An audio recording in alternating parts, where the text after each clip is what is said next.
اعوذ باللہ من الشیطان الرجیم بسم اللہ الرحمن الرحیم اللہم صلی علی محمد وعلی آل محمد۔ درود تنجینہ سے مراد وہ درود پاک ہے جسے پڑھنے سے ہر مشکل اور ہر پریشانی سے نجات ملتی ہے۔ جیسا کہ ہم سب کو معلوم ہے کہ ایک درود تنجینہ سے ریلیٹڈ ایک بہت مشہور واقعہ بھی ہے۔ ایک بزرگ جو شیخ موسیٰ کے نام سے جانے جاتے ہیں، ان کا یہ واقعہ ہے، اور وہ بیان کرتے ہیں کہ ہم ایک قافلے کے ساتھ ایک بحری جہاز میں سفر کر رہے تھے کہ طوفان کی زد میں آ گئے، اور طوفان بھی بہت زیادہ تھا، اور کہتے ہیں کہ ہم لوگ یہ یقین کر بیٹھے تھے کہ چند لمحوں بعد جہاز جو ہے وہ ڈوب جائے گا اور ہم سب لقمہ اجل بن جائیں گے۔ اور جو ملاح تھے انہوں نے بھی اتنا تیز جو طوفان تھا وہ انہوں نے اس سے پہلے نہیں دیکھا تھا، اور انہوں نے یہی سمجھ لیا تھا کہ یہ جو طوفان ہے اس سے کوئی شاید قسمت والا ہی بچ سکتا ہے۔ اتنے میں شیخ صاحب فرماتے ہیں کہ اسی عالم میں مجھ پر نیند کا غلبہ ہوا اور چند لمحوں میں غنودگی طاری ہو گئی، اور کہتے ہیں کہ انہوں نے دیکھا آقا جان صلی اللہ علیہ وآلہ وسلم ان کے خواب میں تشریف لائے ہیں۔ انہیں زیارت ہوئی آپ صلی اللہ علیہ وسلم کی، اور آپ صلی اللہ علیہ وآلہ وسلم نے انہیں حکم دیا کہ آپ اور آپ کے جو ساتھی ہیں وہ اس درود پاک کو 1000 مرتبہ پڑھیں۔ کہتے ہیں کہ جب میں بیدار ہوا،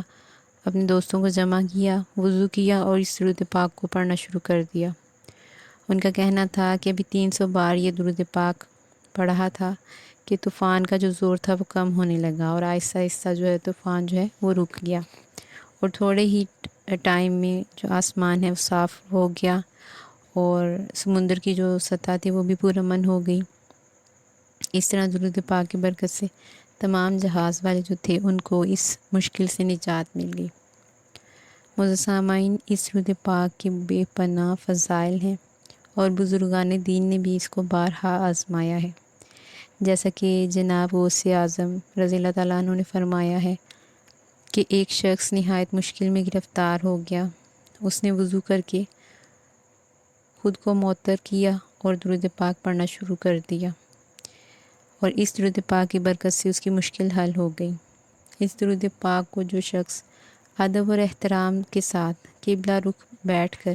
ہر روز 3 مرتبہ پڑھتا ہے تو اللہ پاک کے فضل سے اس کی سخت سے سخت مشکل جو ہوتی ہے وہ آسان ہو جاتی ہے۔ اس کے علاوہ جو دلائل الخیرات کے مؤلف ہیں انہوں نے بھی لکھا ہے کہ نبی پاک صلی اللہ علیہ وآلہ وسلم کی زیارت کا شوق جسے ہو وہ خالص نیت کرے اور اس درود پاک کو بعد نماز عشاء 1000 مرتبہ پڑھے، اپنے بستر کو معطر کرے اور باوضو ہی سو جائے۔ انشاءاللہ 40 روز کے اندر ہی زیارت رسول صلی اللہ علیہ وآلہ وسلم ہو جاتی ہے، اور اللہ پاک اگر کرم کرنے پہ آئیں تو ہو سکتا ہے کہ 1 ہفتے میں ہی بات بن جائے اور زیارت ہو جائے۔ اور ایک بزرگ کا کہنا ہے کہ جو شخص اس درود پاک کو صبح و شام 10 بار پڑھے گا تو اللہ تعالیٰ اس سے راضی ہو جائیں گے اور اللہ کے قہر سے نجات ملے گی۔ اللہ پاک اسے برائیوں سے محفوظ رکھے گا اور اس کے غم جو ہیں وہ مٹا دیے جائیں گے۔ اس درود پاک کی خصوصیت یہ بھی ہے کہ جو شخص بیماری سے تنگ آ گیا ہو، ڈاکٹروں نے اور حکیموں نے جو ہے وہ جواب دے دیا ہو یا مایوس کر دیا ہو، یا ان کی طرف سے وہ مایوسی ہو گئی ہو، تو اسے چاہیے کہ اس درود پاک کو کثرت سے پڑھے، اور تو انشاءاللہ بیماری کی جو تکلیف ہے اس سے نجات مل جائے گی۔ تو معزز سامعین، جیسا کہ یہ دنیا امتحان گاہ ہے، اور ہر انسان کے ساتھ کوئی نہ کوئی مشکل جو ہے وہ لائف کے ساتھ آ جاتی ہے، چلتی ہے۔ تو جیسا کہ اگر آپ بھی کسی مشکل میں گرفتار ہیں تو درود پاک کے اس عمل کو لازمی کیجیے۔ انشاءاللہ اللہ پاک آپ کی بھی مشکل اس درود پاک سے ضرور حل کریں گے، اور اللہ پاک سب کی مشکلات کو حل کرے، مشکلیں آسان کرے، اور اللہ پاک ہم سب پر اپنا خاص فضل و کرم کرے اور ہم سب کو دین و دنیا کی بھلائیاں، کامیابیاں، نعمتیں عطا فرمائے، اور اللہ پاک ہم سب کو درود پاک اور استغفار کی کثرت کرنے کی توفیق عطا فرمائے۔ ویڈیو اچھی لگے تو اپنے پیاروں کے ساتھ بھی اس کو شیئر کیجیے گا، اور چینل کو ضرور سبسکرائب کیجیے گا، ویڈیو کو لائک کیجیے گا۔ دعا میں یاد رکھا کریں سب کو۔ اللہ پاک سب کا حامی و ناصر ہو۔ اللہم صلی علی محمد وعلی آل محمد۔